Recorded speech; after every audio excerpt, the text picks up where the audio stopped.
नमस्कार मंडळी, कसे आहात? स्वागत आहे तुमचं जयूज किचन या चॅनलवर। चला तर मंडळी, आज मी घेऊन आलेले आहे किचन क्लीनिंग व्हिडिओ तुमच्यासोबत शेअर करण्यासाठी। आवडला तर नक्की सबस्क्राइब करा। प्रत्येक स्त्रिया सकाळी उठल्यावर आवरून मुलांचा मिस्टरांचा नाश्ता डबा आवरण्याच्या घाईत असतात आणि ते गेले की मग किचन कसं खूप घाण झालेलं असतं, ते आवरण्याचा कंटाळा सुद्धा आपल्याला येतो। पण दररोज आपलं काम झालं की किचन क्लीन केलं ना की किचन मध्ये झुरळ वगैरे होत नाहीत आणि दुसरी कामं करायला सुद्धा आपल्याला वेळ मिळतो। पुन्हा किचन मध्ये जाताना सुद्धा खूप छान वाटतं। मी ही सकाळी नाश्ता डबा आवरला, गॅसवरील जे तेलकट आहे, फरशीवरील तेलकट आहे ते पुसून घेते स्वच्छ असं। किचन स्वच्छ करण्यासाठी मी भांड्याचाच लिक्विड वापरते, त्यासाठी मी कोणता असा स्पेसिफिक लिक्विड वापरत नाही। या लिक्विडने किचन सुद्धा खूप छान क्लीन होतं।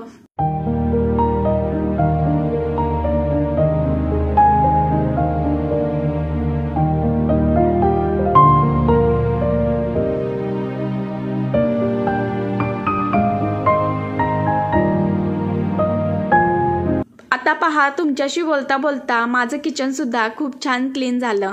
व्हिडिओ आवडल्यास नक्की सबस्क्राइब करा। आणि हो, महत्त्वाचं म्हणजे आपल्याला गरजेच्या असलेल्या किचन मधल्या गोष्टी म्हणजे मेन म्हणजे कड, त्यानंतर चाकू आणि लायटर, या 3 गोष्टी गॅस जवळच असल्या पाहिजेत। आणि हो, असेच सपोर्ट करत राहा। भेटू अशाच नवीन व्हिडिओ सोबत, तोपर्यंत बाय।